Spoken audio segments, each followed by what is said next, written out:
Hello मैथलीट्स, मेरा नाम हर्षित संगदार है और मैं आपका स्वागत करता हूं अपने चैनल द मैथलीट वे में। तो जैसा कि हम सभी को पता है कि हमारी जो सीरीज चल रही है अभी 12th क्लास के चैप्टर संबंध एवं फलन की, उसका पार्ट 1 हम डाल चुके थे। अब इस वीडियो में जो पार्ट 2 है हमारा, इसमें हम पढ़ेंगे तुल्यता संबंध के जितने भी प्रश्न हमारे आए हुए हैं, बार बार जो प्रश्न रिपीट हुए हैं वो हम इसमें हल करने वाले हैं। तो इस पार्ट में हम तुल्यता संबंध के सभी प्रश्नों को हल कर लेंगे। इसको देखने के बाद में फिर आपको कोई अन्य तैयारी करने की, अन्य वीडियो देखने की कोई आवश्यकता नहीं रहेगी। जितने भी प्रश्न आपके महत्वपूर्ण हैं वो सभी इस वीडियो में शामिल हैं। तो आपकी होने वाली जो बोर्ड की परीक्षा है उसमें इनमें से ही एक प्रश्न आ जाएगा। तो अगर आपने पहला पार्ट इसका नहीं देखा है तो उसको जरूर देख लीजिएगा। तो इस पार्ट में हम अपने आगे के जो सवाल हैं वो शुरू करते हैं। चलिए अब शुरू करते हैं हम अपने अगले प्रश्न। हम यहाँ पर जो प्रश्न लिखे हुए हैं उनको सॉल्व करेंगे। तो सबसे पहले देखो भाई, लिखा है कि सिद्ध कीजिए कि पूर्णांकों के समुच्चय Z में आर एक संबंध इस प्रकार दे रखा है कि a, b सच दैट कि दो जो है वो a माइनस बी को क्या करता है, विभाजित करता है। द्वारा प्रदत्त फलन एक तुल्यता संबंध है, हमें ये सिद्ध करना है। और तुल्यता संबंध क्या है, तो इसके लिए आपको हमारा पार्ट 1 देखना पड़ेगा। अगर आपने नहीं देखा है तो सबसे पहले पार्ट 1 देखिए, उसके बाद में इस पार्ट को देखिए और यहाँ पर इन सवालों को, क्योंकि अगर वो नहीं देखोगे तो तुम्हें समझ में नहीं आएगा कि बेसिक उसका क्या था। तो मैंने उसमें पूरा बेसिक कराया है, बिल्कुल स्टार्टिंग से 11th क्लास के बेसिक से। ठीक है, तो पहले पार्ट 1 देखकर फिर इस वीडियो को देखिए। तो चलिए हम शुरू करते हैं, यहाँ पर सवाल को सॉल्व करते हैं। तो जो हमें संबंध दे रखा है पहले हम उसको नोट कर लेते हैं। ठीक है, तो मैं यहाँ पर डाल लेता हूँ भाई सॉल्यूशन। सवाल नंबर किसका है, ये 10 का। देखो यहाँ पर आर दे रखा है तो मैं आर को नोट कर लेता हूँ।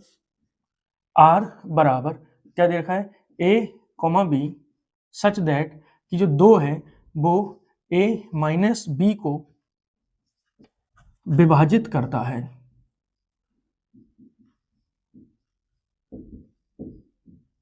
विभाजित करता है, ठीक है। अब देखो ये जो हमें संबंध दे रखा है, हमें इसको तुल्यता संबंध सिद्ध करना है। तो हम जानते हैं कि तुल्यता संबंध को सिद्ध करने के लिए हमें 3 चीजें सिद्ध करनी पड़ती हैं। सबसे पहले कौन सी, कि वह संबंध कैसा होना चाहिए, स्वतुल्य होना चाहिए। और दूसरा, वह संबंध कैसा होना चाहिए, सम्मित होना चाहिए। और तीसरा, वह संबंध कैसा होना चाहिए, संक्रामक होना चाहिए। अगर वो तीनों संबंध, तीनों प्रकार इसको संतुष्ट करते हैं तो हमारा ये संबंध कैसा कहलाएगा, तुल्यता संबंध। तो ठीक है, शुरुआत करते हैं हम किससे भाई, हम शुरुआत कर रहे हैं सबसे पहले स्वतुल्य से। स्वतुल्य,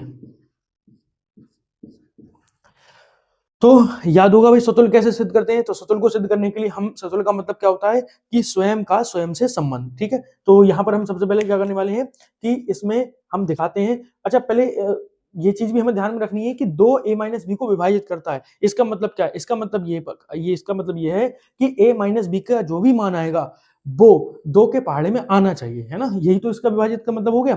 ठीक है, चलो अब देखो हम यहाँ पर क्या करने वाले हैं। हम यहाँ पर स्वतुल्य सिद्ध करेंगे। तो सबसे पहले मैं मान लेता हूँ, माना स्वतुल्य को सिद्ध करने का यही तो तरीका था। सबसे पहले क्या मानते हैं, माना कि कोई एक एलिमेंट है ए जो कि बिलोंग कर रहा है। हमारा संबंध किससे किसमें बताओ, हमारा संबंध है पूर्णांकों में यानी कि जेड में। तो वो बिलोंग कर रहा है किसमें, जेड में। अब इसको स्वतुल्य होने के लिए क्या चाहिए भाई, कि जो a माइनस ए है, a माइनस ए है वो बिलोंग करना चाहिए किससे, r से। तो r क्या कहता है कि a माइनस बी को कौन विभाजित करे, दो विभाजित करे। तो हमने कहा ठीक है, a माइनस ए जो है उसका मान क्या आएगा अभी बताओ, 0 आएगा। a माइनस ए का मान क्या होता है, 0। तो बताओ क्या 0 2 से विभाजित होता है, तो बिल्कुल हाँ, 0 जो है वो 2 से विभाजित होता है। क्यों, क्योंकि 2 की अगर गुणा 0 से कर दोगे तो क्या मिलेगा हमें, 0 तो मिल जाएगा, है ना। तो 0 जो है 2 से विभाजित होगा। तो मैं यहाँ पर क्या लिखूंगा भाई कि जो कि 2 से विभाजित है। तो अगर ये 2 से विभाजित है तो इसका मतलब क्या हुआ कि जो a, a है वो हमारा बिलोंग करेगा किससे, r से।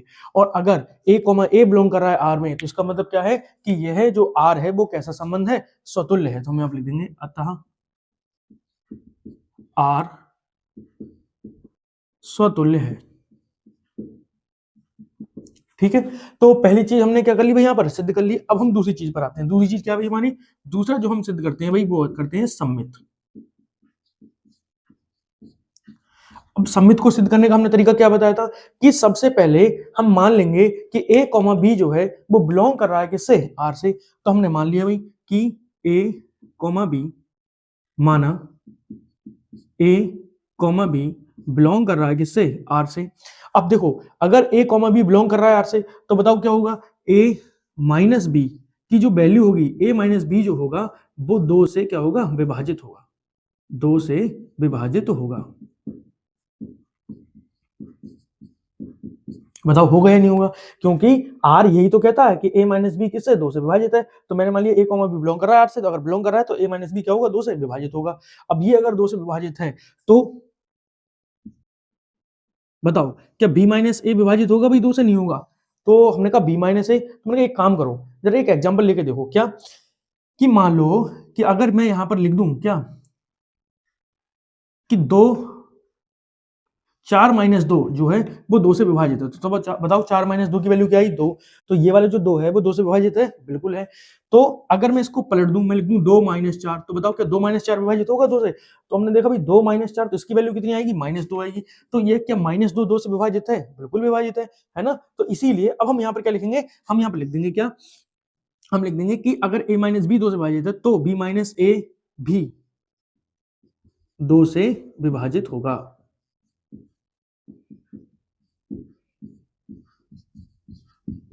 ठीक है, तो अब 2 माइनस 2 से ये बी माइनस ए भी क्या हो गया, 2 से विभाजित हो गया, ये भी विभाजित हो गया। तो इसका मतलब क्या है, ये इसमें जाने की भाई जो पूरी प्रायोरिटी वो इसको क्या कर रहा है, पूरी कर रहा है, नहीं संतुष्ट कर रहा है इसको। तो इसका मतलब क्या हुआ कि जो बी कॉमा ए है वो बिलोंग कर रहा है किससे, आर से। समझ में आ गई भाई। तो अगर ये आर से बिलोंग कर रहा है तो हमने यही तो हमारी परिभाषा थी कि अगर यदि ए कॉमा बी बिलोंग कर रहा है आर से तो बी माइनस ए भी बिलोंग करना चाहिए आर से, तो वो कैसा कहलाता है, सममित कहलाता है। तो हम लिख देंगे अतः आर सममित है या सममित संबंध है। ठीक है, अब आ जाते हैं हम अपने तीसरे पार्ट पर। तो तीसरा पार्ट क्या है भाई, नंबर सी डाल देते हैं। वो क्या है भाई, यहां पर संक्रामक। ठीक है, तो संक्रामक सिद्ध करने के लिए हम क्या करेंगे भाई, यहां पर संक्रामक सिद्ध करने के लिए, संक्रामक सिद्ध करने के लिए हम यहां पर दो चीजें मानते हैं। क्या, हम यह मान लेंगे, माना A comma B belongs to R तथा B comma C belongs to R. ठीक है, अब देखो कि अगर ए कॉमा बी बिलोंग कर रहा है आर से, इसका मतलब क्या हुआ कि जो ए माइनस बी होगा वो 2 से क्या होगा भाई, विभाजित होगा, 2 से विभाजित होगा।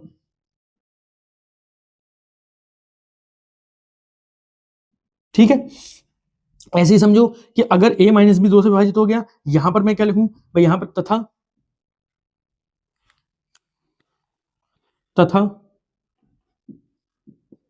अगर b कॉमा सी बिलोंग कर रहा है R से, तो इसका मतलब क्या हुआ कि b माइनस सी 2 से क्या होगा, विभाजित होगा, 2 से विभाजित होगा।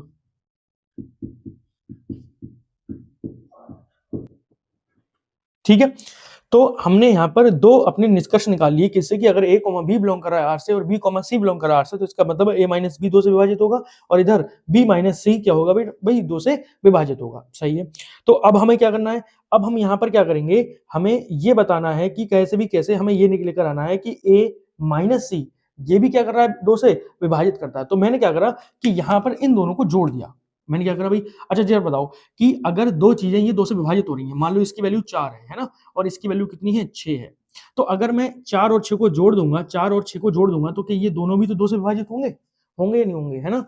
तो अगर इसकी वैल्यू 4 है और इसकी वैल्यू 6 है और इन 4 और 6 को जोड़ दें तो वैल्यू कितनी आएगी, 10। ये भी क्या होंगे, 2 से हमारे विभाजित होंगे, क्योंकि ये भी 2 से विभाजित का मतलब है समसंख्या। अगर ये समसंख्या है तो ये भी समसंख्या होगी, और समसंख्या को आपस में जोड़ने पर क्या भाई, वो भी समसंख्या हमें प्राप्त होगी। ठीक है, तो मैं यहां पर यही काम कर रहा हूं। मैंने क्या करा, मैंने a माइनस बी और b माइनस सी को क्या कर दिया भाई, जोड़ दिया, और इनको जोड़ने पर बताओ भाई क्या प्राप्त होगा। तो b से तो b कैंसिल बचेंगे, हो जाएंगे, b से b कैंसिल हो जाएंगे, तो बचेगा क्या, a माइनस सी। ठीक, तो मैं यहां पर लिख दूंगा, तो a माइनस सी भी 2 से विभाजित होगा। ठीक, और अब देखो यहां से, अगर a माइनस सी विभाजित है, अगर a माइनस सी विभाजित है तो a माइनस सी इस r में r से क्या करेगा, बिलोंग करेगा। इसका मतलब क्या हो गया कि a minus c belongs to R, और ए कॉमा बी बिलोंग कर रहा था आर से, बी कॉमा सी बिलोंग कर रहा था, और एक ए माइनस सी नहीं, सॉरी, ए कॉमा सी है ना। तो यहाँ पर क्या लिखेंगे हम, ए कॉमा सी जो है वो बिलोंग करेगा किससे, आर से। और अगर ए कॉमा सी बिलोंग कर रहा है आर से, तो इसका मतलब क्या हुआ कि यह कैसा संबंध है, संक्रामक संबंध है ना। तो हम लिख देंगे अतः आर संक्रामक संबंध है। अब यहां से एक बात हमारी क्लियर हो गई कि जो आर है वो स्वतुल्य भी है, वो सममित भी है, और वो संक्रामक भी है। यानी कि हम क्या लिख सकते हैं कि जो आर है वो एक तुल्यता संबंध है। इस प्रकार हम कह सकते हैं कि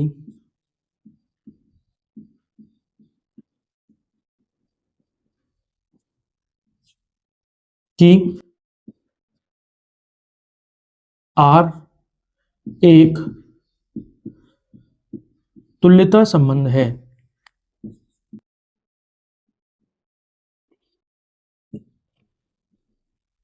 ठीक है, तो हमने अपना एक प्रश्न यहां पर कर लिया, जो कि आपने देखा होगा कि बोर्ड के पेपर में हर बार ऐसा एक प्रश्न आता ही आता है, निश्चित आता है। अब देखो यहां पर मैंने और प्रश्न लिख रखे हैं, वो भी बिल्कुल सेम इसी की तरह ही है ना। जैसे कि हमारा दूसरा ए मैंने प्रश्न लिखा है, इस ए प्रश्न में हमें क्या लिखा है बताओ, कि ए कॉमा बी जो जेड गुणा जेड यानी कि जेड से जेड में संबंध है, और ए माइनस बी 7 से क्या है, विभाजित है। तो इसको हल करने के लिए हमें बिल्कुल बिल्कुल सेम ऐसा ही पैटर्न अपनाना है ना। और हमें इसको क्या दिखाना है, केवल संक्रामक दिखाना है। तो संक्रामक के लिए हम ये वाला पैटर्न अपना लेंगे, और ये हम यहाँ पर दिखा देंगे कि ये एक संक्रामक है ना, संक्रामक के लिए सॉरी ये वाला है ना। तो हम ये वाला कर लेंगे बिल्कुल सेम ऐसी सवाल। सेम इसी तरह से नंबर देखो अगला बी, ए कॉमा बी संख्या 5 ए माइनस बी को क्या करती है, विभाजित करती है। ए कॉमा बी इस प्रकार है कि संख्या 5 जो एक माइनस बी को विभाजित करती है। तो अगर हमें इन सवालों को करना है तो हमें एक पैटर्न पकड़ना पड़ेगा, और ये इन सभी सवालों का यही सेम पैटर्न है। बस इसमें अंतर कहाँ आने वाला है, अंतर आने वाला है जहां 5 लिखा है वहां 5 लिख देंगे, जहां 7 लिखा है वहां 7 लिख देंगे। ठीक है भाई, तो हम इस तरह से इन सभी प्रश्नों को, और ये तीसरा प्रश्न एक है हमारा कौन सा, कि a comma b, a minus b, जो a कॉमा बी इस प्रकार है कि a माइनस बी 5 का गुणज है। अब देखो 5 का गुणज आ जाए या 5 से विभाजित आ जाए, दोनों बातें तो सेम ही है ना। तो ये यहाँ पर क्या है कि एक ही सवाल के और अन्य सवाल उसी पैटर्न पर इन्होंने बना रखे हैं, जो जिससे कि हम कंफ्यूज हो जाते हैं कि अलग अलग सवाल है, लेकिन इनका सेम बिल्कुल पैटर्न है। और अब मुझे उम्मीद है कि इन सवालों को करने में आपको कोई भी समस्या नहीं आएगी, है ना। अब चाहे बोर्ड में ये प्रश्न आ जाए, है ना, 5 नंबर में आ जाए, तो हमें अब 5 नंबर पाने में बिल्कुल भी कोई भी दिक्कत नहीं होनी चाहिए। ठीक है, क्योंकि मैंने ये पूरी तरह से आपको ये समझा दिया है। ठीक, तो इस तरह से हमारी ये 1 2 3 4 प्रश्न यहाँ पर एक ही प्रश्न के सहारे से हो गए। ठीक है, तो हमारा अगले जो प्रश्न है वो है 11वां प्रश्न। यदि L किसी समतल में स्थित समस्त सरल रेखाओं का एक समुच्चय है तथा संबंध R L1, L2 इस प्रकार है कि L1 L2 पर क्या है, लंब है, तो समुच्चय L में जो है एक परिभाषित है। तो स्वतुल्य, सममित तथा संक्रामक की हमें जांच करनी है। ठीक है, तो इसकी जांच करने के लिए हम करेंगे क्या, कि सबसे पहले तो इसके सॉल्यूशन के लिए नंबर 11 है ना, इसके लिए मैं सबसे पहले क्या लिख लेता हूँ, आर लिख लेता हूँ, है ना। तो आर क्या है बताओ, यहाँ पर हमारा आर हमें दे रखा है कि L1, L2 इस प्रकार है कि L1 L2 पर लंब है। ठीक है, तो हमें ये दे रखा है भाई कि इस पर क्या है, लंब है। अब हमें जांच किस किस की करनी है, हमें जांच करनी है स्वतुल्य, सममित तथा संक्रामक की। ठीक है, तो सबसे पहले शुरुआत करते हैं स्वतुल्य से। स्वतुल्य, तो बताओ स्वतुल्य की जांच करने के लिए हमें क्या मानना पड़ता है। सबसे पहले हम देखते हैं कि क्या कोई अवयव जो कि उसमें बिलोंग कर रहा है सेट में, वो स्वयं से उसका स्वयं का संबंध बन रहा है या फिर नहीं बन रहा है ना। तो इसकी जांच करने के लिए हमने मान लिया, माना L1 बिलोंग कर रहा है किससे, इसका समुच्चय क्या है बेटा, L, किससे बिलोंग कर रहा है, L से, है ना। तो हमने यहाँ पर ये लिखिए जो L1 है वो L से क्या कर रहा है, बिलोंग कर रहा है। अब जरा देखना आगे की बात, कि अगर L1 L से बिलोंग कर रहा है तो L1, L2 होने चाहिए थे, लेकिन क्योंकि हम स्वयं का स्वयं से बना रहे हैं इसलिए क्या होगा, L1, L1 ये बिलोंग करने की चाहिए किससे, R से। तो ये कैसे कहलाएगा, स्वतुल्य कहलाएगा। अब R से बिलोंग कब करेंगे, जब L1 L2 पर लंब है, लेकिन यहाँ पर तो केवल L1 की बात हो रही है स्वयं का स्वयं से, तो कोई भी रेखा क्या स्वयं पर लंब हो सकती है? तो ऐसा कभी भी नहीं होगा। तो इसका मतलब क्या हो गया कि जो L1 है वो लंब होगी क्या? नहीं, L1 पर लंब नहीं होगी, यानी कोई भी रेखा स्वयं पर लंब नहीं हो सकती, इसीलिए L1, L2 बिलोंग नहीं करेगा किससे भाई? R से। तो ये इससे बिलोंग नहीं करेगा, और अगर इससे बिलोंग नहीं करेगा तो हम तुरंत क्या लिख देंगे कि अतः यह स्वतुल्य नहीं है, स्वतुल्य नहीं है, नहीं नहीं है। ठीक है, अब नंबर बी पर आ जाते हैं अपना। नंबर बी क्या है भाई? सम्मित। अब सम्मित को सिद्ध करने के लिए हमें क्या मानना होता है? कोई एक सेट A1 A, B है ना, अगर बिलोंग कर रहा है किससे? R से, तो B, A भी बिलोंग करना चाहिए R से। तो इसके लिए अब देखो यहाँ पर A, B तो नहीं है, यहाँ पर क्या दो रेखाएं दे रखी हैं, तो उनको ही मान लेंगे। तो हम यहाँ पर मान लिया, माना L1, L2 बिलोंग कर रहे हैं किससे? R से। तो अगर ये इससे R से बिलोंग कर रहे हैं तो इसका मतलब क्या है कि भाई ये दोनों इस बात को सेटिस्फाई कर रहे होंगे। कौन कौन सी बात? कि L1 लंब है किस पर? L2 पर। ठीक है, L1 लंब होगी L2 पर, और अगर L1 लंब है L2 पर तो फिर हम ये भी तो लिख सकते हैं कि L2 जो है वो लंब है किस पर? L1 पर। क्योंकि भाई अगर L1 लंब है, ये एक दूसरे पर लंब है, तो L2 भी किस पर लंब होगी? L1 पर। और अगर L2 L1 पर लंब है, इसका मतलब क्या हो गया कि L2, L1 ये भी बिलोंग कर रहे हैं किसमें भाई? R में। तो हमने यहाँ पर देख लिया L1, L2 बिलोंग कर रहा था R से, तो इससे हम ये सिद्ध करके ले आए कि L2, L1 भी बिलोंग कर रहे हैं किसमें? R में। इसका मतलब क्या हो गया कि यहाँ पर हम लिखेंगे अतः ये है क्या है भाई? सम्मित है। सम्मित लिखने में क्यों गलती हो रही है? ठीक है, नंबर सी। नंबर सी क्या चेक करते हैं भाई? संक्रामक है ना, तो संक्रामक चेक करना है भाई हमको। संक्रामक, तो संक्रामक के लिए क्या चेक करते हैं? तो हम यहाँ पर कोई दो चीजें मानेंगे। हम क्या मानेंगे? हम यहाँ पर मान लेंगे, माना L1, L2 बिलोंग कर रहे हैं R से, तथा L2, L3 ये भी बिलोंग कर रहा है किससे? R से। तो दो चीजें हमने लिखनी कि L1 और L2 बिलोंग कर रहे हैं R से, तथा L2, L3 बिलोंग कर रहे हैं R से। तो अगर हम सिद्ध कर पाए कि L1 और L3 भी बिलोंग कर रहे हैं R से, तो हमारा क्या हो जाएगा? ये संक्रामक हो जाएगा, वरना संक्रामक नहीं होगा। तो अब देखो, अगर ये बिलोंग कर रहे हैं तो इसका मतलब क्या होगा? तो हम लिखेंगे कि L1 लंब होगा किस पर? L2 पर। ठीक है, तथा L2 लंब होगा किस पर भाई? L3 पर, है ना। ये दो चीजें तो होंगी। ठीक है, अब जरा मुझे एक बात बताना कि मान लो मैं यहाँ पर दो रेखा ले लेता हूँ। मैंने एक रेखा ये ले ली, इसका नाम है L1, और एक रेखा ये ले ली, इसका नाम है L2, और ये दोनों आपस में क्या है? लंब है। अब एक तीसरी रेखा है जो कि L3 है, और L3 भी क्या बोल रहे हैं भाई? लंब है किस पर? L2 पर। तो अब मुझे ये बताओ, ये जो रेखा है वो L3 है, तो देखो L1 और L2 दोनों लंबवत हैं, L2 और L3 दोनों कैसी हैं? लंबवत हैं। तो क्या बताओ, L1 और L3 लंबवत हैं? नहीं, हम सामने देख पा रहे हैं ये कैसी हैं? एक दूसरे के समांतर हैं। तो हम यहाँ पर क्या लिखेंगे?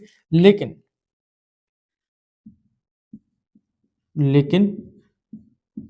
L1 लंब नहीं है किस पर बेटा? L3 पर, जबकि L1 समांतर हुई किसके? L3 के। तो ये तो भाई लंबवत नहीं हुई, और जब लंबवत नहीं हुई तो यानी कि ये हमारे R में बिलोंग नहीं करेगी। जब नहीं करेगी तो हम यहाँ पर लिख देंगे कि L1, L3 is not belongs to R। और अगर ये बिलोंग नहीं कर रहा है, इसका मतलब क्या है? यह संक्रामक नहीं है। यह संक्रामक नहीं है। ठीक है, तो अब करते हैं अपना अगला प्रश्न। अगला प्रश्न है हमारा कि Px इस प्रकार है कि x के समस्त उपसमुच्चयों का क्या है? समुच्चय। Px जो है x के समस्त उपसमुच्चयों का समुच्चय। ठीक है, जहां x फाई नहीं है, यानी कि x रिक्त समुच्चय नहीं है। ठीक है, एक संबंध R px पर इस प्रकार परिभाषित है कि a r b, यानी कि a r b का मतलब क्या होता है, जो हम a कॉमा b लिखते हैं ना, यानी कि a b से इस प्रकार संबंधित है यदि और केवल यदि a क्या कर रहा है, सबसेट हो किसका, b का। तो हमें सिद्ध करना है, ठीक है।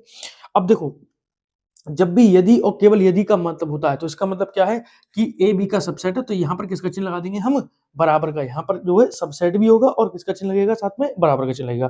तो देखो मैं यहाँ पर कर क्या रहा हूँ कि यहाँ पर पहले इसको थोड़ा सा सही भाषा में इसको लिख लेते हैं। कैसे कि सॉल्यूशन,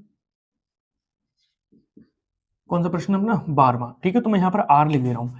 तो आर हमारा क्या बनेगा, आर इस प्रकार बनेगा भाई कि A comma b such that, है ना, ए आर बी का मतलब क्या है, ए कॉमा बी सच दैट इस प्रकार है कि ए जो है वो सबसेट है, ए बराबर है किसके, बी के। तो ये हमारा क्या बन गया, इसमें आर बन गया। हमें आगे ये सिद्ध करना है कि यह एक क्या है, तुल्यता संबंध नहीं है। हमें सिद्ध करना है कि तुल्यता संबंध नहीं है, ठीक है। अब चाहे तुल्यता संबंध सिद्ध करना हो, चाहे तुल्यता संबंध नहीं है सिद्ध करना हो, हमें तो तीन चीजें निकालनी पड़ेंगी। सबसे पहले हम पहली चीज निकालते हैं, पहले क्या निकालते हैं बेटा, स्वतुल्य। स्वतुल्य, ठीक है। तो बताओ स्वतुल्य में हम क्या चेक करते हैं, स्वतुल्य में हम चेक करते हैं कि भाई हम यहाँ पर क्या करेंगे, कोई एक अवयव मान लेंगे। अवयव क्योंकि ए कॉमा बी की बात चल रही है कैपिटल, तो हम यहाँ पर क्या करेंगे, ए बिलोंग कर रहा है किससे भाई, बिलोंग हम कैसे देखते हैं, जो हमें समुच्चय दे रखा है, क्या समुच्चय दे रखा है, एक्स। ए जो है वो बिलोंग कर रहा है किससे, एक्स से। अब मुझे बताओ क्या ये इसको सेटिस्फाई करेगा, यानी कि हमें स्वयं का स्वयं से बनाना है, जहां ए लिखा है वहां ए लिख देना है, जहां बी लिखा है वहां भी ए लिख देना है। तो बताओ क्या कोई भी समुच्चय, ए क्या है, समुच्चय तो है, क्या कोई भी समुच्चय स्वयं का उपसमुच्चय होता है, तो बिल्कुल होता है भाई, कोई भी समुच्चय स्वयं का तो उपसमुच्चय होगा ही होगा। क्योंकि अगर मान लो कोई, मैं यहाँ पर एक समुच्चय ले लूं, मैंने लिख लिया 1,2, 1,2, ये हमने समुच्चय लिख लिया। तो बताओ कि ये स्वयं इनके 1,2 का उपसमुच्चय होगा। उपसमुच्चय का मतलब क्या होता है कि ये जो चीज है वो इसमें बिलोंग करनी चाहिए, तो बिलोंग कर रही है नहीं कर रही है, इसका मतलब ये उपसमुच्चय होगा और साथ में बराबर भी होगा, ठीक है। तो ये बात तो हमारी सही है। तो मैं यहाँ पर क्या लिख दूंगा, मैं यहाँ पर लिख दूंगा भाई कि ए समुच्चय होगा और बराबर होगा किसके, ए के, ठीक है भाई। तो इसका मतलब क्या हुआ, ए कॉमा ए बिलोंग कर रहा है किससे, आर से। और अगर बिलोंग कर रहा है तो ये इसका ये मतलब हुआ कि यह स्वतुल्य है, ठीक है। तो पहली बात हमारी सिद्ध हो गई कि स्वतुल्य है, ठीक है। नंबर बी, दूसरी हम क्या सिद्ध करेंगे भाई, हम देखेंगे कि सम्मित है या फिर नहीं है। तो सम्मित चेक करते हैं। तो जरा बताओ सम्मित के लिए क्या मानते हैं, हम यह मानेंगे कि माना ए कॉमा बी बिलोंग कर रहा है किससे भाई, आर से, है ना। ये तो लिखते थे ए कॉमा बी बिलोंग कर रहा है आर से, और फिर लास्ट में हमें लेकर आना है कि बी कॉमा ए भी बिलोंग करेगा आर से, तो ये सम्मित होगा, वरना ये सम्मित नहीं होगा, ठीक है। तो हमने क्या करा, ए कॉमा बी बिलोंग कर रहा है किससे, आर से। तो इसका मतलब क्या हुआ कि जो ए है वो उपसमुच्चय किसका, बी का, ठीक है भाई। ये बात तो ठीक है, समझ में आ गई। तो मुझे ये बताओ क्या जरूरी है कि बी भी इसका उपसमुच्चय हो, तो ऐसा जरूरी नहीं होगा, है ना। तो मैं लिख दूंगा कि बी, जरूरी नहीं है कि बी भी क्या हो, उपसमुच्चय हो किसका, ए का, ठीक है। तो इसका मतलब क्या हुआ, यहाँ पर अब इसका हो गया क्या कि बी कॉमा ए क्या बिलोंग करेगा आर से, नहीं, ये इसको बिलोंग नहीं करेगा, आर से बिलोंग नहीं करेगा। और आर से बिलोंग नहीं करेगा तो ये क्या है, एक सम्मित हुआ क्या, नहीं हुआ, ये कैसा हुआ, सम्मित नहीं है। लेकिन अब इसके एक एग्जांपल देख लो, जैसे मान लो ये बात अगर समझ में नहीं आई हो तो इसके लिए एक एग्जांपल देख लेते हैं कि मान लो अगर कोई में ए सेट है ना, एक कोई मैंने मान लिया कितना, 1,2 ले लेते हैं, ठीक है। और बी जो है वो हमने ले लिया 1,2,3, ठीक है। अब मुझे जरा बताना कि यहां पर बताओ कि ए जो है, एग्जाम्पल तो लिखा ही नहीं है ना। देखो ए जो है वो सबसेट है किसका, बी का, भाई बी का सबसेट है या नहीं है। लेकिन बताओ क्या बी ए का सबसेट है, तो यहाँ पर हम देख पा रहे हैं कि बी ए का सबसेट नहीं है। इसका मतलब कि जरूरी नहीं है अगर ए बी का सबसेट हो तो बी भी ए का सबसेट हो। तो यही बात हमने यहाँ पर लिख दी। तो यहाँ पर अब क्या हो जाएगा, अतः यह सम्मित नहीं है,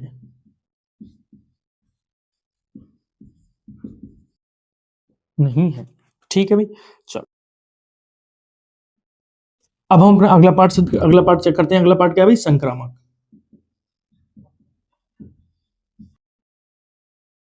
तो संक्रामक के लिए हमें दो चीजें माननी पड़ती हैं, तो हम यहाँ पर मान लेंगे क्या, हम यहाँ मान लेंगे माना ए कॉमा बी बिलोंग कर रहा है आर से, तथा बी कॉमा सी ये भी बिलोंग कर रहा है किससे, आर से।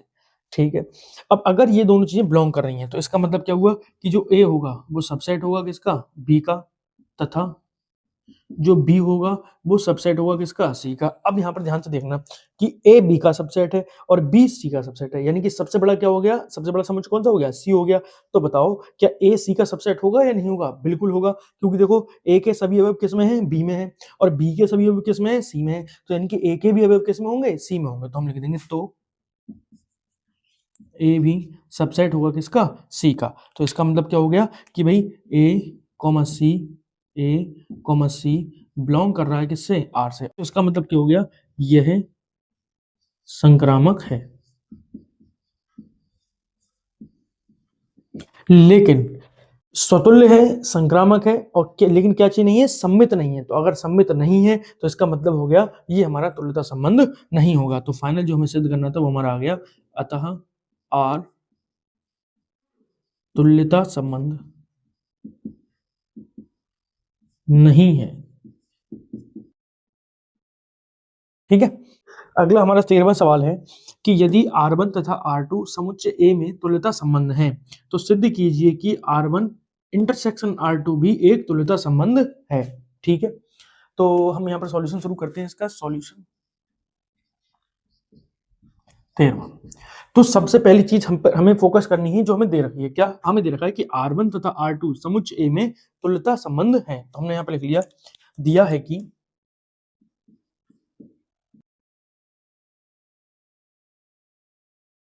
R1 व R2 समुच्चय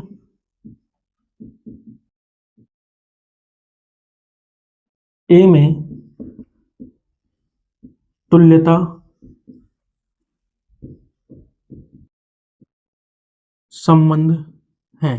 अब देखो तुल्यता संबंध है तो इसका मतलब क्या हो गया कि R1 व R2 दोनों ही क्या चीज, क्या क्या क्या होंगी भाई, स्वतुल्य, सम्मित व संक्रामक होंगे।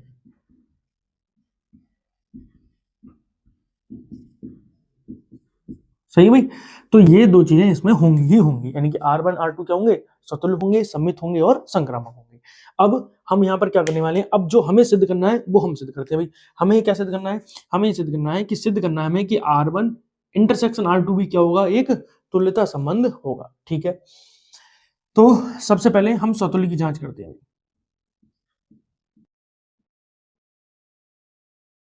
स्वतुल्य के लिए क्या करा, हमने एक अवयव मान लिया, कौन सा, हमने मान लिया, माना ए जो है वो बिलोंग कर रहा है किससे, कैपिटल ए से, है ना। ए में तुल्यता संबंध हमें ये सिद्ध करना था, तो हमने क्या करा, ये क्या है, ए से क्या कर रहा है, बिलोंग कर रहा है। तो इसका मतलब क्या, अब हमें सिद्ध करना होगा कि ए R1 इंटरसेक्शन R2 से भी बिलोंग कर रहे होंगे। अब एक बात बताओ, R1 और R2 कैसे हैं, स्वतुल्य है, पहले से दे रखा है। तो इसका मतलब क्या होगा कि भाई जो ए होगा वो हमारा बिलोंग कर रहा होगा किससे, R1 से, तथा ए बिलोंग कर रहा होगा किससे, R2 से। कर रहा होगा या नहीं कर रहा होगा, क्यों, क्योंकि दोनों ही क्या है, स्वतुल्य हैं। तो हम यहाँ पे लिख सकते हैं कि R1 और R2 दोनों कैसे हैं, स्वतुल्य हैं। तो ये दोनों क्या कर रहे होंगे भाई, ए और ए दोनों बिलोंग कर रहे होंगे किससे, R2 से। ठीक है, जब इससे ये बिलोंग कर रहे होंगे तो जो ए होगा वो बताओ क्या इन दोनों में कॉमन नहीं आएगा भाई, इन दोनों में उभयनिष्ठ क्या दिख रहा है तुम्हें, ए दिख रहा है। तो हम यहाँ पे लिख देंगे ए जो है वो बिलोंग करेगा किससे, R1 इंटरसेक्शन R2 से, है ना। इंटरसेक्शन का मतलब क्या होता है, उभयनिष्ठ।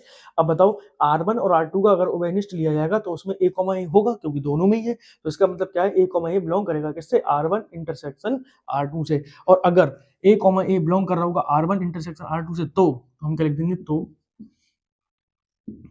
R1 इंटरसेक्शन R2 क्या है, स्वतुल्य है। ठीक है, अब दूसरी चीज भाई देखते हैं, दूसरी चीज क्या होगी, दूसरी चीज हम जो सिद्ध करेंगे वो करेंगे भाई क्या, सम्मित। तो अब जरा बात बताओ यहां से क्या, कि हम यहां पर मान ले रहे हैं, माना ए बी बिलोंग कर रहे हैं किससे,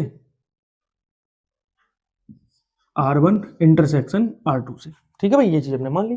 तो इसका मतलब क्या है कि जो A, B होगा वो बिलोंग कर रहा होगा किससे, R1 से, तथा A, B बिलोंग कर रहा होगा किससे, R2 से। भाई सीधी सी बात है, क्योंकि अगर ये इंटरसेक्शन से बिलोंग कर रहा है तो इनसे अलग अलग से। और अच्छा से बताओ, R1 और R2 दोनों क्या है, सममित है, और अगर ये सममित है तो इनमें भाई B, A भी बिलोंग करेगा,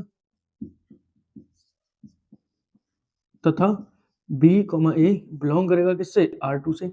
तो अगर B, A R1 से भी बिलोंग कर रहा है, B, A R2 से भी बिलोंग कर रहा है, तो इसका मतलब क्या हुआ कि इनका अगर इन दोनों का इंटरसेक्शन लिया जाएगा, किस किस का, R1 का इंटरसेक्शन लिया जाएगा किससे, R2 से, तो उसमें क्या चीज बिलोंग करेगा भाई, B, A। मतलब करेगा ही नहीं करेगा, क्योंकि इसमें भी B, A है, इसमें भी B, A है, तो अगर हम इन दोनों का इंटरसेक्शन लेंगे तो उसमें भी क्या मिलेगा हमें, B, A मिलेगा, है ना। तो इससे हमारा कैसे सिद्ध हो गया कि B, A बिलोंग कर रहा है किससे, R1 इंटरसेक्शन R2 से। तो और अगर ये बिलोंग करेगा तो इसका मतलब क्या हो गया, तो R1 इंटरसेक्शन R2 क्या है भाई, सममित है। चलो सममित हो गया। अब हम अपनी आखिरी चीज कैसे सिद्ध करेंगे, संक्रामक। संक्रामक बताओ, संक्रामक के लिए कैसे सिद्ध करना है, तो हम यहां पर लिखेंगे सबसे पहले माना A, B बिलोंग कर रहा है किससे, R1 इंटरसेक्शन R2 से, तथा B, C ये भी बिलोंग कर रहा है किससे, R1 इंटरसेक्शन R2 से। ठीक है भाई, ये चीज हमने मान ली। तो अब जरा देखो, एक बात बताओ कि क्योंकि R1 और R2 दोनों ही कैसे हैं, संक्रामक है, इसका मतलब क्या हो गया कि भाई अगर A, B इससे R1 और R2 से इनसे करा तो इसका मतलब क्या हो गया भाई, A, B बिलोंग करेगा किससे, R1 से, तथा B, C ये भी बिलोंग करेगा किससे, R1 से। और ये दोनों ही चीजें किसके लिए भी होंगे भाई, R2 के लिए भी होंगी, क्योंकि देखो A, B दोनों बिलोंग कर रहे हैं किससे, R1 और R2 के इंटरसेक्शन से बिलोंग कर रहे हैं, तो R1 में भी होगा और R2 में भी होगा। इसी प्रकार B, C भी R1 में भी होंगे और R2 में भी होंगे। तो मैं यहाँ पे लिखूंगा कि A, B बिलोंग करेगा किससे, R1 से, R2 से सॉरी, तथा B, C भी बिलोंग करेगा किससे, R2 से। ठीक है, ये हमारी दो बातें हो गई। अब हम इसके बाद में हम क्या करेंगे, यहां पर लिखेंगे भी कि अगर A, B क्योंकि R1 और R2 दोनों ही कैसे हैं, संक्रामक है, तो इसका मतलब अगर A, B बिलोंग कर रहा है R1 से, B, C बिलोंग कर रहा है R1 से, तो हम यहाँ पर लिख सकते हैं कि A, C भी बिलोंग करेगा किससे, R1 से। और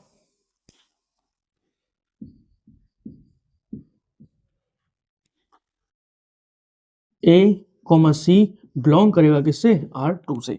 अब देख लो, R1 और R2 दोनों से ही A, C बिलोंग कर रहे हैं, तो इसका मतलब ये है कि इसके इंटरसेक्शन से भी दोनों क्या करेंगे, बिलोंग करेंगे। यानी कि मैं यहाँ लिख दूंगा अब A, C बिलोंग करेगा किससे भाई, R1 इंटरसेक्शन R2 से। क्योंकि A, C R1 में भी है, A, C R2 में भी है, तो अगर इन दोनों का कॉमन लिया जाएगा, R1 इंटरसेक्शन R2 किया जाएगा, तो उसमें भी क्या मिलेगा हमें, A, C मिल जाएगा। ठीक है, तो इसका मतलब क्या हो गया, तो अतः यह है, या मैं लिख दूंगा तो यह का मतलब क्या, R1 इंटरसेक्शन R2 क्या है, संक्रामक है।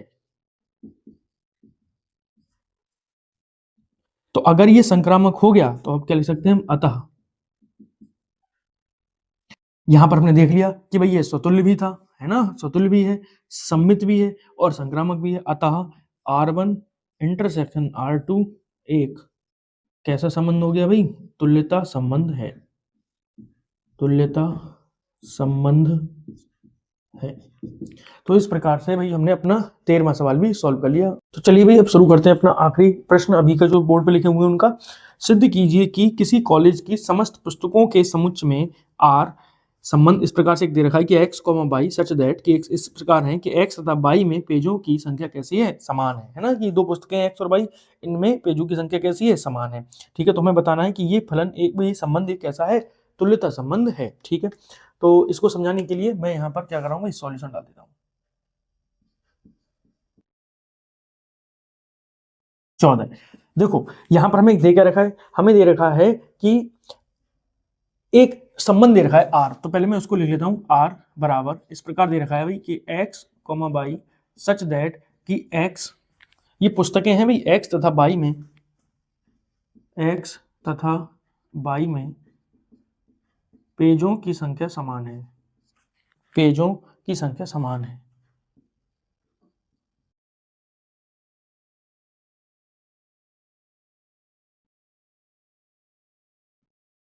ठीक है, तो ये हमारा आर दे रखा है, हमें सिद्ध करना है कि भाई ये क्या है, तुल्यता संबंध है। तो तुल्यता संबंध के लिए सबसे पहले हम क्या सिद्ध करेंगे, स्वतुल्य, स्वतुल्य। ठीक है, तो बताओ भाई स्वतुल्य कैसे सिद्ध करें। तो स्वतुल्य सिद्ध करने के लिए हम मान लेते हैं कि x कोई एक पुस्तक है जो कि लाइब्रेरी ए है ना, उसमें क्या है हमारा, बिलोंग कर रही है। x एक पुस्तक है जो कि ए में बिलोंग कर रही है। ठीक है, तो भाई जब x, अब स्वयं का स्वयं से संबंध बताना है, तो भाई ये तो सीधी सीधी सी बात है कि x है, उसकी पेजों की संख्या और उसके स्वयं दूसरी उसी पुस्तक को दोबारा लें तो उस उन दोनों की पुस्तकों की पेजों की संख्या कैसे होगी, समान होगी। तो मैं यहाँ पर लिख दूंगा क्या कि x, x बिलोंग करेगा किससे भाई, आर से। क्यों बिलोंग करेगा, क्योंकि x की अगर खुद की x जो पुस्तक है उसकी तुलना अगर खुद से ही करेंगे तो दोनों की किताबों की पेजों की संख्या तो कैसी रहेगी, समान ही रहेगी। ठीक है, तो यहाँ पर हम क्या लिख लेंगे, ये बिलोंग करेगा किससे, आर से, क्योंकि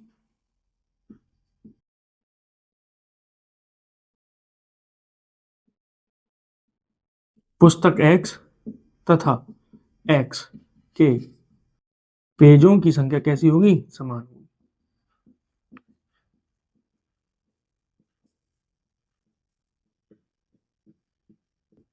ठीक है, तो अब क्या लिख दें हम, तो ये क्या हो गया भाई, आर क्या हो गया, स्वतुल्य। ठीक है, नंबर बी, अगला सिद्ध करते हैं सम्मित। तो सम्मित के लिए बताओ भाई क्या क्या चीजें हमें चाहिए। तो सम्मित के लिए हमें कोई दो चीजें माननी पड़ेंगी। तो हमने मान लिया, माना x, y बिलोंग कर रहे हैं किससे, r से। इसका मतलब क्या हुआ कि x तथा y के पुस्तक है ना, पुस्तक ही तो, पुस्तक x तथा y के पेजों की संख्या समान है। यही तो मतलब हुआ इसका। तो अब जब x तथा y के पेजों की संख्या जब समान होगी तो हम इसको ऐसे भी लिख सकते हैं, तो पुस्तक y तथा x के पेजों की संख्या भी कैसी होगी, समान होगी। होगी समान, और जब समान है तो इसका मतलब क्या हुआ कि अगर y और x के पेजों की संख्या समान है, इसका मतलब क्या होगा कि y, x ये बिलोंग कर रहे हैं किससे, r से। और अगर y और x दोनों बिलोंग कर रहे हैं r से, तो इसका मतलब क्या हुआ, तो r क्या हो गया, सम्मित है।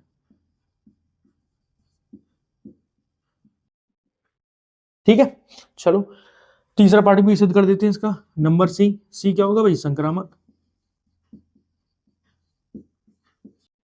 संक्रामक को सिद्ध करने के लिए हमें तीन चीजें माननी पड़ती है, तो हम मान लेंगे, माना x, y बिलोंग कर रहा है आर से, तथा y, z ये भी बिलोंग कर रहा है किससे, आर से। तो इसका मतलब क्या है, तो हम यहाँ पे लिख सकते हैं कि x तथा y के पेजों की संख्या कैसी होगी, समान है ना, समान है। तथा, या और लिख दे रहे हैं, अब दूसरी चीज भी तो है यहाँ पर, दूसरी चीज क्या है कि y तथा z के पेजों की संख्या समान है। ठीक है भाई, तो ये बातें सामने आ गई। क्या सामने आई कि x और y के पेजों की संख्या कैसी है, समान है, और y और z के पेजों की संख्या भी कैसी है, समान है। तो हम क्या लिख सकते हैं कि यानी x के पेज बराबर है किसके, y के पेजों के, और y के पेज बराबर किसके, z के पेज के। इसका मतलब क्या हुआ कि x के पेजों की संख्या बराबर होगी किसके, z के पेजों की संख्या के। तो हम क्या लिख सकते हैं, तो x के पेजों की संख्या z के पेजों की संख्या के समान हो।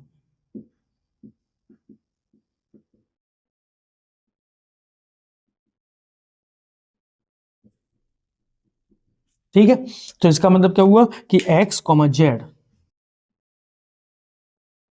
बिलोंग कर रहे हैं किससे, आर से। और अगर एक्स कॉमा जेड बिलोंग कर रहे हैं तो हम क्या लिख सकते हैं, तो आर कैसा है भाई, संक्रामक है। अब देखो हमने तीनों चीजें देख ली, आर कैसा है, स्वतुल्य भी था, सम्मित भी था और संक्रामक भी है। तो इसका मतलब क्या हो गया, अतः हम लिख देंगे आर एक तुल्यता संबंध है। ठीक है, तो इस प्रकार से ये सवाल भी हमारा हो गया। तो हमारा जो अगला प्रश्न है वो है कि प्राकृतिक संख्याओं के समुच्चय n पर एक संबंध है r बराबर a comma b such that के a कॉमा बी बिलोंग कर रहा है किससे, n से, तथा a बराबर है b स्क्वायर। तो से व्यक्त किया गया है क्या a कॉमा बी बिलोंग कर रहा है। अगर देखो हमें हमें क्या बताना है, हमें बताना है क्या a कॉमा बी बिलोंग कर रहा है r से और b कॉमा c बिलोंग कर रहा है r से। तो क्या a कॉमा सी भी बिलोंग करेगा r से, ये सत्य है या फिर असत्य है ना, ये हमें बताना है और हमें इसकी पुष्टि उदाहरण के द्वारा करनी है। ठीक है, तो असल में तो हमें ये बताना है ये सत्य है असत्य है और इसकी पुष्टि हमें उदाहरण के द्वारा करनी है। ठीक है, तो असल में बात ये है कि इसकी पुष्टि हम उदाहरण से ही कर पाएंगे। क्यों, अब जरा देखो समझो भाई, तो हम यहाँ पर ऐसे एकदम से ऐसे नहीं बता सकते कि ये सत्य है या असत्य है, हमें एक उदाहरण लेना ही पड़ेगा, है ना। तो उदाहरण को ही हम डायरेक्ट लेते हैं। हमने यहाँ पर जो सॉल्यूशन करना है वो करना है सॉल्यूशन नंबर 18 सॉरी 15। ठीक है, तो आर बराबर पहले नोट कर लेते हैं। आर बराबर क्या दे रखा है, आर बराबर दे रखा है कि A comma b such that, एक संबंध इस प्रकार है कि ए कॉमा बी दोनों ही कैसे हैं, नेचुरल नंबर है, यानी कि एन से बिलोंग कर रहे हैं, तथा ए बराबर है बी स्क्वायर के, तथा ए बराबर बी स्क्वायर है। ठीक है, तो हमें ये चीज हमें दे रखी है ना। तो अब हम यहाँ पर क्या करते हैं, कोई ऐसी संख्याएं मान लेते हैं। ए देखो हमें मानना है ए बी और सी, तीन संख्याएं हमें माननी है। तो हमने यहाँ पर ले लिया, हमने लिखा माना।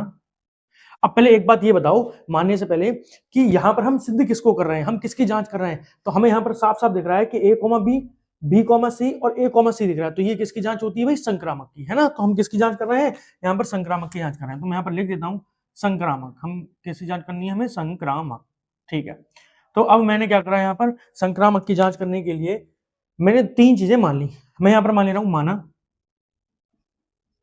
ए बराबर मैंने मान लिया 16, बी बराबर मान लिया 4 और सी बराबर मान लिया 2, है ना। ऐसा क्यों माना है, अभी समझ में आ जाएगा क्यों माना है।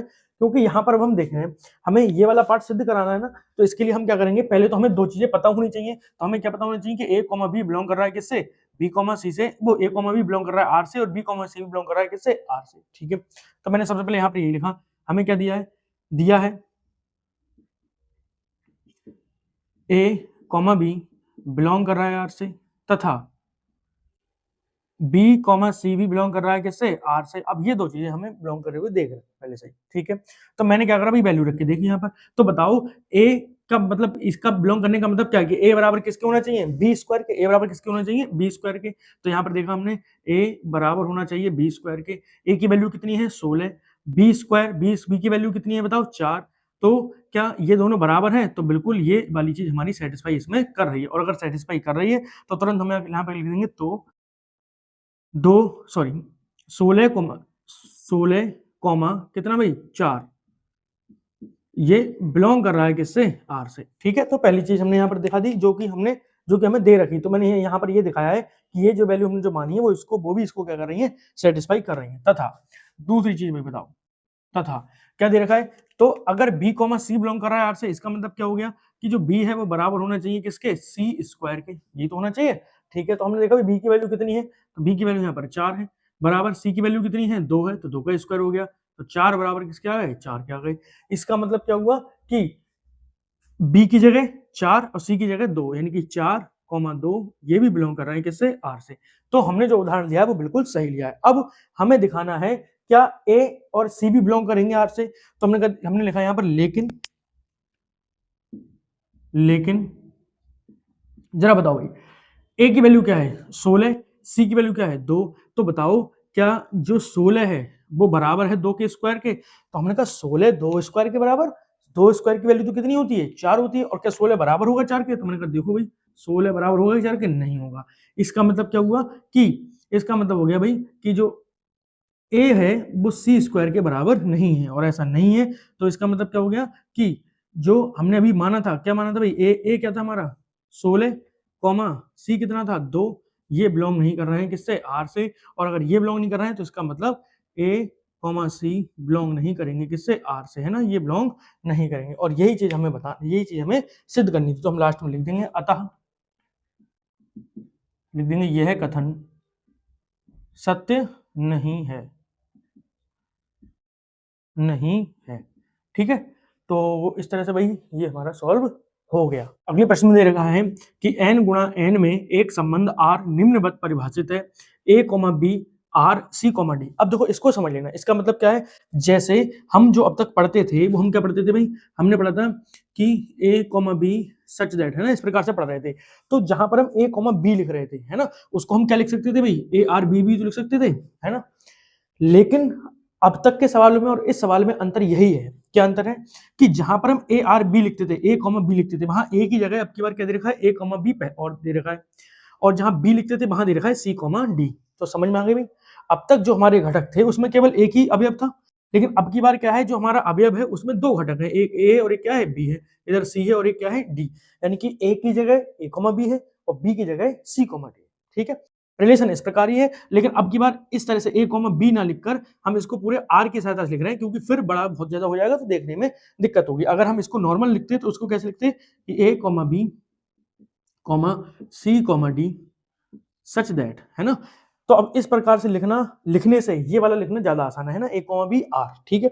चलो, तो यहां पर देख रहे हैं यदि और केवल यदि एडी बराबर किसके हैं, बीसी के हैं, तो हमें सिद्ध करना है कि आर एक क्या है, तुल्यता संबंध है, ठीक है। तो हम इसको तुल्यता संबंध सिद्ध करने के लिए हम सबसे पहले क्या लिखेंगे, हम यहां लिखेंगे दिया है सॉल्यूशन,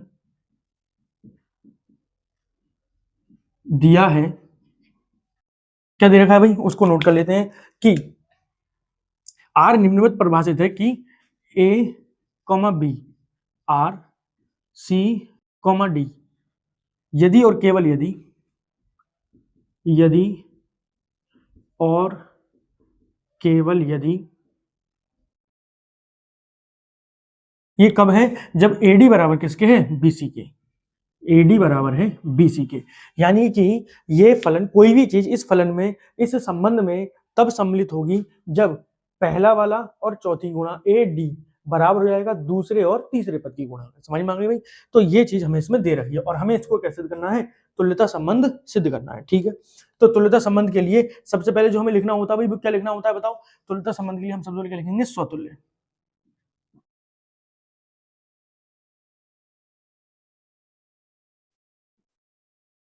ठीक है। स्वतुल्य का क्या मतलब होता है, स्वतुल्य का मतलब है कि स्वयं का स्वयं से संबंध, ठीक है। तो जब हमारे पास में ये दो अवयव होते थे, यानी कि ए और बी होते थे केवल, तो हम क्या करते थे, बी की जगह भी ए मान लेते थे और ए तो ए रहता ही था, है ना। लेकिन अब यहां पर क्या होगा, यहां पर थोड़ा सा उल्टा हुआ, क्या कि यहां पर क्योंकि एक पार्ट जो है वो हमारा पूरा पूरा क्या है, ए बी है, एक पार्ट क्या है, पूरा पूरा ए बी।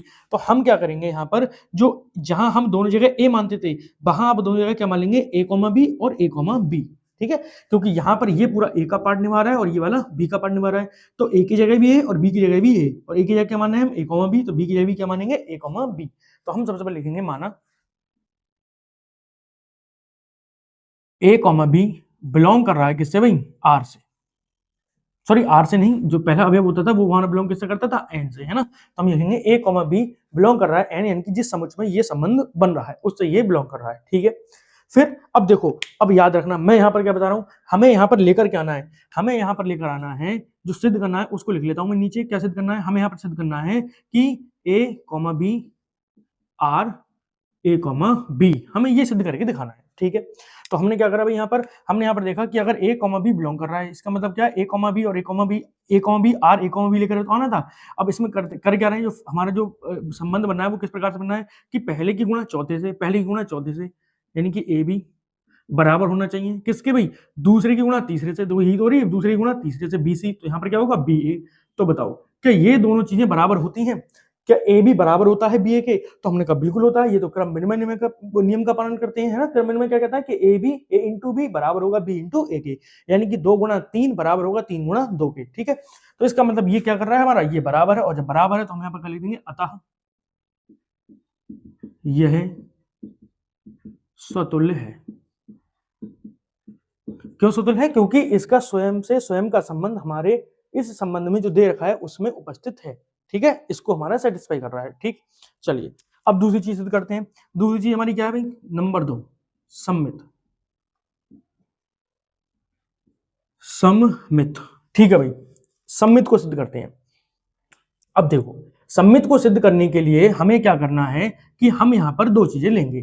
जैसा कि हम पहले लेते थे, हम क्या लेते थे कि a, b बिलोंग कर रहा है r से, तो b, a भी बिलोंग करेगा किससे? r से। ठीक है, अब देखो बिलोंग का मतलब क्या होता है? अगर मैं यहाँ पर a r b लिख रहा हूं, इसका मतलब क्या है कि a, b बिलोंग कर रहा है किससे? r से। ठीक है, तो अब यहाँ पर हम क्या करेंगे, यहाँ पर क्योंकि a की जगह ही पूरा क्या दे रखा है? a, b, तो मैं यहाँ पर यही चीज लिख लूंगा। मैं यहाँ पर लिखूंगा माना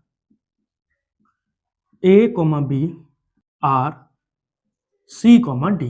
इसका मतलब क्या है कि ए, बी बा सी, डी बिलोंग कर रहे हैं किससे? आर से, है ना। ये अलग अलग नहीं, ये पूरा एक है ना, यानी कि ए, बी और सी, डी का जो संबंध है वो किसमें है? आर में उपस्थित है। ठीक है, चलिए, तो अब हमें अगर ये उपस्थित है तो हमें दे रखा है पहले से ही क्या, तो एडी बराबर किसके होगा? यानी कि पहले की गुणा चौथे से। एडी बराबर किसके होगा? दूसरे की गुणा तीसरे से, यानी कि बीसी के।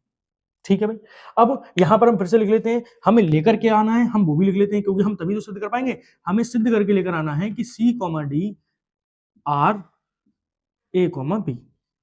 ये जो सिद्ध करना था कि भाई अगर ये वाली चीज इसमें बिलोंग कर रही है तो इसका अपोजिट उल्टा भी क्या करना चाहिए? इसमें बिलोंग करना चाहिए। तो मैंने सी, डी को पहले लिख लिया और ए, बी को बाद में लिख लिया। ठीक है, इसको सेटिस्फाई करने के लिए क्या होना चाहिए भाई कि पहले की गुणा चौथे से, यानी कि c की गुणा b से बराबर होनी चाहिए दूसरे की गुणा तीसरे से, यानी कि d की गुणा a से। d की गुणा a से। अब मुझे बताओ, क्या सी भी बराबर होगा डी के? हमने कहा सी भी बराबर होगा डी के, ये तो बिल्कुल सेम ऊपर वाले लिखा हुआ है, क्योंकि एडी जो यहाँ पर लिखा था अब तुम उधर को ले गए और एडी की जगह क्या लिख दिया? डी लिख दिया, और ऐसे ही जो बीसी लिखा था उसको यहाँ ले आए और बीच की जगह सी भी लिख दिया। तो इसका मतलब ये तो हमारा इससे सेटिस्फाई करेगा ही करेगा।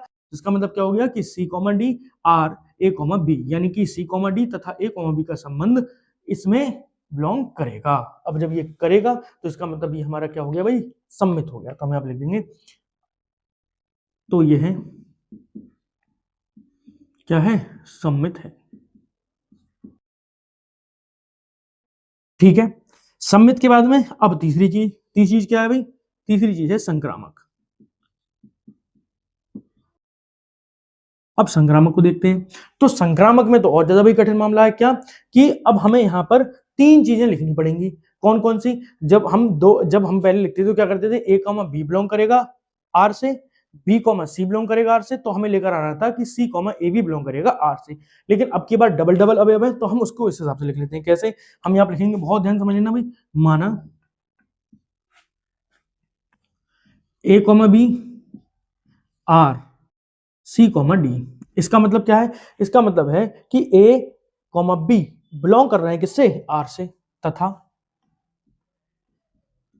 सी, डी आर ई, एफ, यानी कि इसका मतलब क्या है? बी और सी, बी ये वाला जो था भाई, बी, सी बिलोंग कर रहे हैं किससे? आर से। इसका यही तो मतलब हुआ। ठीक है, तो अब हमें चलते चलते यानी कि सिद्ध करते करते हमें लेकर के आना है, हमें यहां पर ये लेकर आना है कि ए, सी, ये जो लेकर आते हैं, एक ये क्या है? ए, बी आर किसके भाई? ए, आर किसके? ई, एफ के। ये हमें सिद्ध करके लेकर आना है। अगर ये सिद्ध हो गया तो हम लिख देंगे ये क्या है? हमारा संक्रामक है। ठीक है, अब इसको सिद्ध करने के लिए क्या करना है? हम यहाँ पे लिखेंगे क्या? हम यहाँ पे लिखेंगे कि ए, बी अगर ए, बी और सी, डी अगर बिलोंग कर रहे हैं तो इसका मतलब क्या हुआ कि पहले की गुणा चौथे से, यानी कि एडी बराबर होगा किसके? बीसी के, तथा ऐसे इधर देखो, सी पहले की गुणा चौथे से, यानी कि सी, एफ बराबर होगा किसके? डीई के।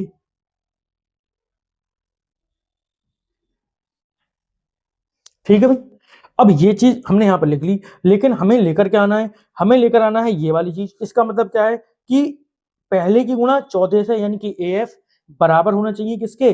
बीई के, है ना भाई? पहले की गुणा चौथे से, यानी कि हमें कुल मिलाकर यहाँ पर सी तो चाहिए नहीं, क्यों? हम देख रहे हैं यहाँ पर ए और बी है, ई और एफ है, तो सी नहीं है। तो हमने क्या करा कि यहाँ से सी की वैल्यू निकाल ली। तो हमने यहाँ पर यहाँ से सी की वैल्यू निकाली, तो सी का मान निकालो भाई, सी का मान बताओ क्या निकलेगा, सी का मान निकलेगा DE और बटे में F, मतलब ये आएगा भाई सी का मान।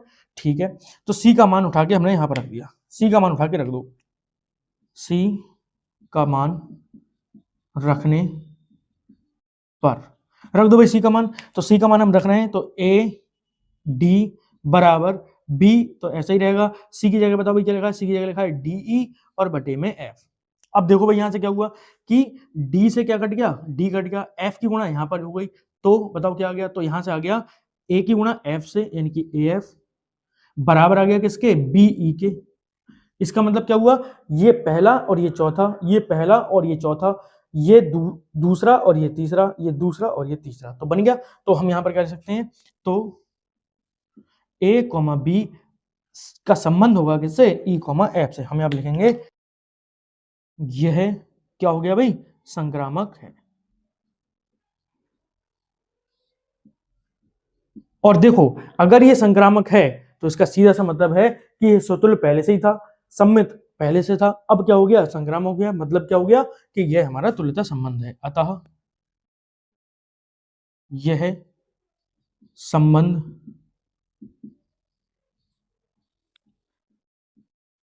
तुल्यता संबंध है, तुल्यता संबंध है। तो इस प्रकार से भाई ये हमारा प्रश्न हल हो गया। बिल्कुल इसी प्रकार से जैसा हमने ये वाला प्रश्न किया था, है ना, अभी जिस प्रकार ये वाला प्रश्न किया है, इसी तरह से बिल्कुल कौन सा प्रश्न होगा, हमारा अगला प्रश्न यानी कि 17वां प्रश्न होगा। देखो इसमें क्या करें कि मान लीजिए कि n गुणा n में एक संबंध R निम्नवत परिभाषित है कि A, B, R, C, D यदि और केवल यदि A प्लस डी बराबर है किसके, B प्लस C के। तो अब देख लो भी ध्यान से, यहाँ पर क्या है कि यहाँ पर जो फलन था उसमें जो हमें दे रखा था, नीचे संबंध दे रखा वो क्या था, AD BC। यहाँ पर क्या दे रखा है, A प्लस डी और B प्लस सी, यानी कि बात वही है कि देखो यहाँ पर पहले का चौथे से और दूसरे का तीसरे से यहाँ पर गुणा हो रही थी और यहाँ पर क्या हो रहा है भाई, प्लस हो रहा है। तो बिल्कुल जिस प्रकार से हमने ये वाला प्रश्न किया है, कौन सा अपना 16वां प्रश्न ये क्या है, बिल्कुल इसी प्रकार से हम कौन सा प्रश्न कर लेंगे, अपना 17वां प्रश्न कर लेंगे, है ना, कर लेंगे नहीं कर लेंगे भाई, बिल्कुल हो जाएगा। बस यहाँ पर AB बराबर B आया था, अब क्या आएगा, A प्लस डी बराबर B प्लस C आएगा।